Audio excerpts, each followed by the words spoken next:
What does your future look like? Well, come on a journey with me.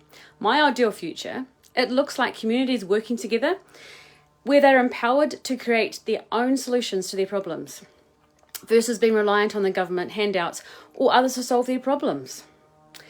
So I want to ask you a question first. Do you like being told what to do? Or do you like being told how to fix your problems? Well, not me, and I'm sure not many, if any of you. So my experience as a teacher was giving my students as many opportunities as they could to work out solutions to their problems for themselves. And this resulted in them being more empowered. You might ask why. Well, they had to work together, they had to find their own solutions, and they had to work out why, if it didn't work, what would be better, and then try all over again. So when you empower people, you are asking them to dig deep and to find the solutions within them. And that's how I believe strong communities, then they build stronger futures, and it can go across generations to come. Now, how this works is that in a teaching situation, when you allow children or students to be empowered, this creates what I believe is like a longevity in their understanding. It builds faith that they actually can do it.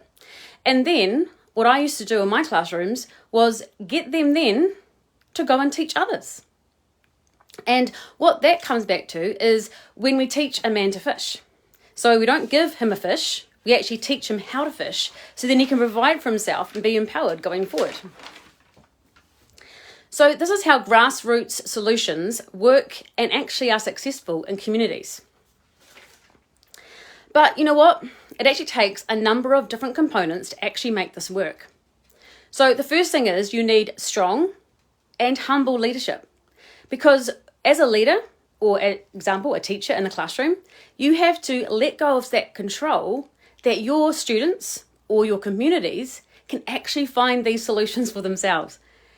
And so the other part of that is that to admit that you don't know all the answers, and you need to get into those communities, into your students, and you need to ask them what it is that they think the problems are first and foremost, and then what they think some of the solutions might be.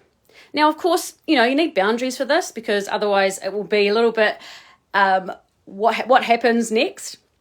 But you put those boundaries or laws or policies in place, and then you work within those communities, because it just builds that rich empowerment. So when we start with asking people what their problems are, they are the lived experience of their community. They know what doesn't work and they know what does work. And when they are further encouraged to dig deep and find those solutions, then they are further empowered. Like, the answer came from me. Wow, that's so cool. And there's another example I'll use, which I'm sure all of us can relate to. And it's a shoelace example, the shoelace tying example. So I'm sure we all can remember when we couldn't tie our shoelaces, or at least remembered when we could tie our shoelaces. So I vividly remember the moment I actually did it by myself. Now, I didn't do this by myself entirely. I had to have a guide or a role model show me how to do this, and then keep showing me, work alongside me, but push me to actually tie my shoelace myself. And then the next thing you want to do once you've tied your shoelace and you're showing everybody, hey, I can tie my own shoelace, you actually want to go and teach someone else that skill, which goes back to my point earlier on.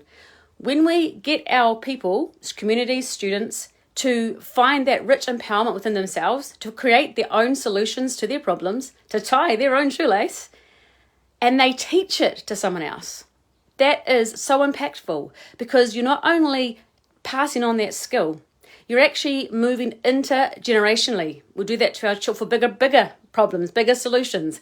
We do that for our children, our tamariki, our mokopuna. And so what I want to do with you today is that this is why I stand with NewZeal. We go into our communities, we ask them what their problems are, and we ask them what their solutions could possibly be. And then as a party, what we want to try and enable to do is to help find those solutions, digging deep within their capacities to get those answers, and then to work alongside them. That's how I believe we're going to make some changes and to grow stronger communities, to build stronger futures across our generations. So kia ora whānau, my name is Tracey Pita. I am NewZeal's Party Secretary, and I invite you to join us and NewZeal to be part of building stronger communities and part of building stronger futures. Kia pai tō rā. Thank you.